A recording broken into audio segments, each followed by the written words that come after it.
అందరికీ నమస్కారం. Telugu one daily news bulletin కి స్వాగతం.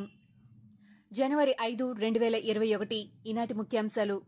కేంద్రం తీసుకొచ్చిన నూతన వ్యవసాయ చట్టాలతో కార్పొరేట్ శక్తులు లాభపడుతున్నాయన్న విమర్శల నేపథ్యంలో రిలయన్స్ కంపెనీ స్పందించింది.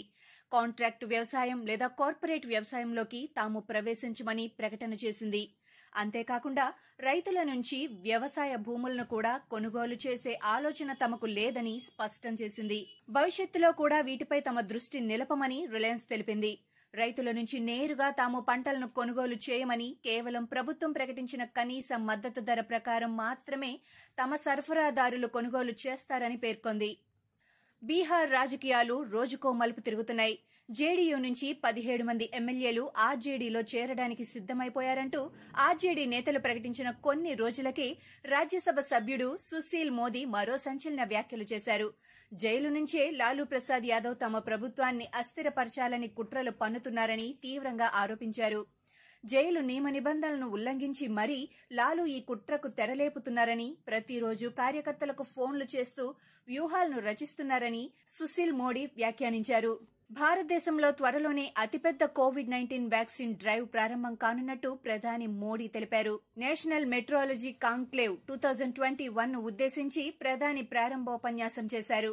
నూతన సంవత్సరంలో దేశంలో 2 కోవిడ్ వ్యాక్సిన్లను విజయవంతంగా అభివృద్ది పరిచిన భారతీయ శాస్త్రవేత్తలను ఆయన ఈ సందర్భంగా అభినందించారు.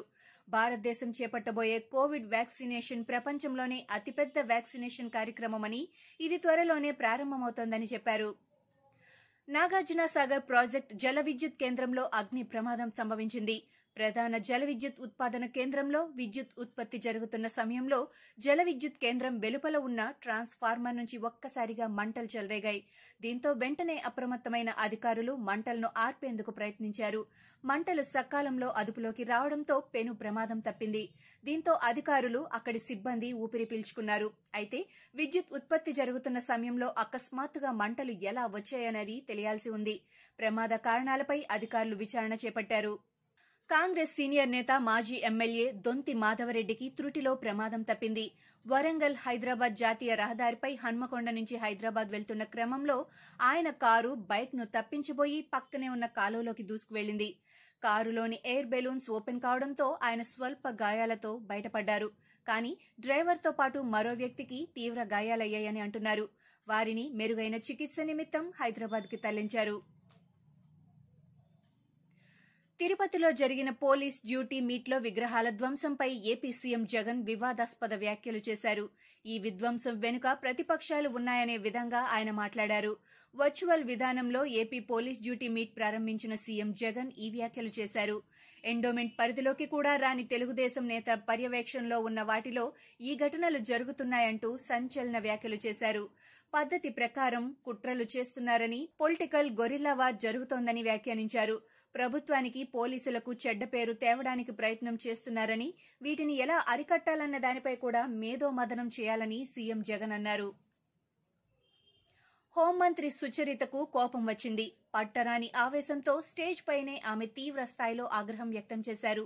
ఏం గొంతులేసుకొని అరుస్తున్నారు, మీకు బుర్రుందా, తమాషాలు చేస్తున్నారు అంటూ మండిపడ్డారు.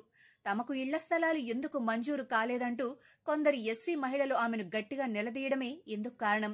ప్రత్తిపాడు మండలం గనికపూడిలో జరిగిన ఇళ్ల స్థలాల పంపిణీ కార్యక్రమంలో కొందరు ఎస్సీ మహిళలు హోంమంత్రి సుచరిత వద్దకు వచ్చి మాకెందుకు ఇళ్ల స్థలాలు మంజూరు చేయలేదంటూ ఆమెను గట్టిగా నిలదీశారు. తొలుత వారికి హోంమంత్రి సుచరిత సర్ది చెప్పడానికి ప్రయత్నం చేసినా మహిళల ఆగ్రహాన్ని ఆపుకోలేకపోయారు. దీంతో మైక్లో వారిపై తీవ్ర స్థాయిలో ఫైర్ అయ్యారు. ఏపీ బీజేపీ ఉపాధ్యక్షుడు విష్ణుకుమార్ రాజు మంత్రి వెల్లంపల్లిపై తీవ్ర స్థాయిలో మండిపడ్డారు. అశోక్ గజపతిరాజు మహోన్నతమైన వ్యక్తి అని, ఆయనపై మంత్రి వెల్లంపల్లి వ్యాఖ్యలు ఖండిస్తున్నామన్నారు. అశోక్ గజపతికి మంత్రి వెల్లంపల్లి క్షమాపణలు చెప్పాలని డిమాండ్ చేశారు. దేవాలయాలకు ఎన్నో విరాళాలు ఇచ్చిన వ్యక్తులను విమర్శించడం మంత్రి పదవి కోసమేనని ఫైర్ అయ్యారు. దేవాదాయ శాఖ మంత్రి పదవికి వెల్లంపల్లి అనర్హులని, వెంటనే రాజీనామా చేయాలని డిమాండ్ చేశారు. వెల్లంపల్లి రాజీనామా చేయకపోతే ముఖ్యమంత్రి జగన్ ఆయన్ను తొలగించాలని అన్నారు. ఇలాంటి మంత్రుల వల్ల వైసీపీకి నష్టం జరుగుతుందని సూచించారు. 2018లో కడప జిల్లా పులివెందులలోని పూల ఆంగళ్ల వద్ద జరిగిన అల్లర్లకు సంబంధించిన కేసులో అరెస్టైన టీడీపీ ఎమ్మెల్సీ బీటెక్ రవిని పోలీసులు కడప సెంట్రల్ జైలుకు తరలించారు. అంతకుముందు ఆయన్ను పులివెందుల మెజిస్ట్రేట్ కోర్టులో హాజరుపరచగా న్యాయమూర్తి ఆయనకు 14 రోజుల రిమాండ్ విధించారు. 2018 నాటి ఘర్షణ కేసులో బీటెక్ రవిని అరెస్ట్ చేసినట్టు చెప్పిన కడప ఎస్పీ అన్బురాజన్ ఈ కేసుకు సంబంధించి అప్పట్లో టీడీపీ, వైసీపీ నేతలపై కేసులు నమోదైనట్టు తెలిపారు. ఈ కేసులో పలువురు బెయిలుపై ఉండగా తాజాగా దర్యాప్తు నిమిత్తం బీటెక్ రవిని అరెస్ట్ చేసినట్టు పేర్కొన్నారు. ముఖ్యమంత్రి జగన్ కు దమ్ముంటే పేకాట మంత్రిని బర్తరఫ్ చేయాలని మాజీ మంత్రి దేవినేని ఉమా అన్నారు. కొడాలి నాని అనుచరుడు మురళి పేకాట శిబిరాలు నిర్వహిస్తున్నారని ఆరోపించారు. బూతులు మాట్లాడుతూ యంత్రాంగాన్ని భయపెడుతున్నారని మండిపడ్డారు. సజ్జలకు, కొడాలికి వాటాల్లో తేడా వచ్చేసరికి పేకాట శిబిరాలు బయటపడ్డాయని ఆరోపించారు. బూతుల మంత్రి పేకాట శిబిరాలతో వేల కుటుంబాలు రోడ్డున పడ్డాయని అన్నారు. మంత్రి అనుచరులపై సీబీఐ విచారణ జరిపించాలని డిమాండ్ చేశారు. ఫ్యాక్షన్ నాయకుడు సీఎం అయితే ఎలా ఉంటుందో రాష్ట్ర ప్రజలు ఇప్పుడు చూస్తున్నారని టీడీపీ నేత నారా లోకేష్ అన్నారు. కాపు నేత పొరంశెట్టి అంకుల్ను దారుణంగా హత్య చేశారని, అది కాసు మహేష్ రెడ్డి, దాచేపల్లి ఎస్ఐ కలిసే చేయించారనే విషయం ప్రజలందరికీ తెలుసని అన్నారు. రాష్ట్రంలో ప్రజలకు కనీస భద్రత లేదని అన్నారు. అంకుల్ హత్య కేసులో దాచేపల్లి ఎస్ఐ పేరు ఎందుకు ఎఫ్ఐఆర్లో చేర్చలేదని నిలదీశారు. ఫ్యాక్షన్ రాజకీయాలను ఇక్కడితోనే ఫుల్ స్టాప్ పెట్టాలని, లేకపోతే జరగబోయే పరిణామాలు దారుణంగా ఉంటాయని హెచ్చరించారు. ఏపీ రాజకీయాలు సీఎం జగన్మోహన్ రెడ్డిపై తెలంగాణ బీజేపీ అధ్యక్షుడు బండి సంజయ్ సంచలన వ్యాఖ్యలు చేశారు. ఏపీలో ఒకే మతం రాజ్యమేలుతోందని అన్నారు. ఏపీ ప్రజల సహనాన్ని చేతగానితనంగా భావించవద్దని, బీజేపీ కార్యకర్తలు రోడ్డెక్కితే ఆయన మూటా ముల్లే సర్దుకోవాలని జగన్పై ధ్వజమెత్తారు. తెలంగాణలానే ఏపీకి కూడా షాక్ ట్రీట్మెంట్ తప్పదని ఆయన అన్నారు. తిరుపతి లోక్సభ ఉప ఎన్నికల్లో ప్రజలు ఆలోచించి ఓటు వేయాలని సూచించారు. బైబిల్ కావాలో, భగవద్గీత కావాలో తిరుపతి ఓటర్లు తేల్చుకోవాలని స్పష్టం చేశారు. దుబ్బాక జీహెచ్ఎంసీ ఫలితాలే తిరుపతి ఎన్నికల్లో పునరావృతం అవుతాయని ఆయన జోస్యం చెప్పారు.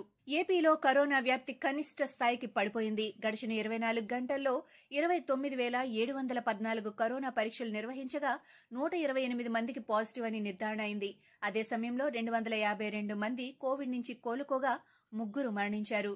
చిత్తూరు, శ్రీకాకుళం, నెల్లూరు జిల్లాలో ఒక్కొక్కరు మృతి చెందారు. తాజా కేసులతో కలిపి రాష్ట్రంలో ఇప్పటివరకు నమోదైన మొత్తం పాజిటివ్ కేసుల సంఖ్య 8,83,210కి చేరింది. మొత్తం మరణాల సంఖ్య 7,118కి చేరింది. ప్రస్తుతం 2,943 యాక్టివ్ కేసులున్నాయి. తెలంగాణలో గత 24 గంటల్లో కొత్తగా 238 కరోనా కేసులు నమోదయ్యాయి. గత 24 గంటల్లో కరోనాతో 2 ప్రాణాలు కోల్పోగా అదే సమయంలో 518 మంది కోలుకున్నారు. రాష్ట్రంలో నమోదైన మొత్తం కరోనా కేసుల సంఖ్య 2,87,740కి చేరింది. మృతుల సంఖ్య 1,551కి పెరిగింది. తెలంగాణలో ప్రస్తుతం 5,106 యాక్టివ్ కేసులున్నాయి. భారత్లో గత 24 గంటల్లో 16,505 మందికి కరోనా నిర్ధారణ అయింది. దేశంలో నమోదైన మొత్తం కరోనా కేసుల సంఖ్య 1,03,40,470కు చేరింది. గడిచిన 24 గంటల సమయంలో 214 మంది కరోనా కారణంగా మృతి చెందారు. దీంతో మృతుల సంఖ్య 1,40,649కు పెరిగింది. ప్రస్తుతం 2,43,953 యాక్టివ్ కేసులున్నాయి. ఐసోలేషన్లో ఉన్న టీమిండియా ఆటగాళ్లు రోహిత్ శర్మ, శుభం గిల్, నవదీప్ సైని, రిషబ్ పంత్, పృథ్వీలకు నిర్వహించిన కరోనా టెస్టులో నెగిటివ్ రిపోర్టులు వచ్చినట్టు బీసీసీఐ తెలిపింది. న్యూ ఇయర్ సందర్భంగా ఇటీవల వీరంతా మెల్బోర్న్లోని ఓ భారతీయ రెస్టారెంట్కు వెళ్లారు. అక్కడ తమ బిల్లును కట్టిన అభిమానిని రిషబ్ పంత్ కౌగిలించుకున్నట్లు వార్తలు వచ్చాయి. దీంతో అప్రమత్తమైన క్రికెట్ ఆస్ట్రేలియా ఈ 5 ఆటగాళ్లను ఐసోలేషన్కు పంపింది. అంతేకాక బయోబబుల్ నిబంధనలను ఉల్లంఘించినట్టు ఆరోపణలు రావడంతో బీసీసీఐ, క్రికెట్ ఆస్ట్రేలియాలు సంయుక్త దర్యాప్తు ప్రారంభించాయి. కఠిన క్వారంటైన్ ఆంక్షల కారణంగా బ్రిస్బేన్లో 4వ టెస్టు ఆడేది లేదని టీమిండియా తేల్చి చెప్పినట్టు వస్తున్న వార్తలపై cricket Australia chief executive Nick Hockley స్పందించారు. బీసీసీఐ నుంచి అటువంటి ప్రతిపాదనేదీ రాలేదని స్పష్టం చేశారు. క్వీన్స్లాండ్లో క్వారంటైన్ నిబంధనలకు ఇండియన్ బోర్డు పూర్తి మద్దతుగా ఉందని, బోర్డుతో తాము ప్రతిరోజు మాట్లాడుతూనే ఉన్నామని పేర్కొన్నారు. సిడ్నీలో విలేకరులతో మాట్లాడుతూ ఆయన ఈ వ్యాఖ్యలు చేశారు. బీసీసీఐ నుంచి అధికారికంగా అలాంటి ప్రతిపాదనేదీ రాలేదని, ఇరు జట్లు షెడ్యూల్ ప్రకారం ముందుకెళ్లేందుకు సిద్ధంగా ఉన్నాయని చెప్పారు. ఇవి ఈనాటి ముఖ్యాంశాలు. మరికొన్ని ముఖ్యాంశాలతో మళ్ళీ రేపు కలుద్దాం.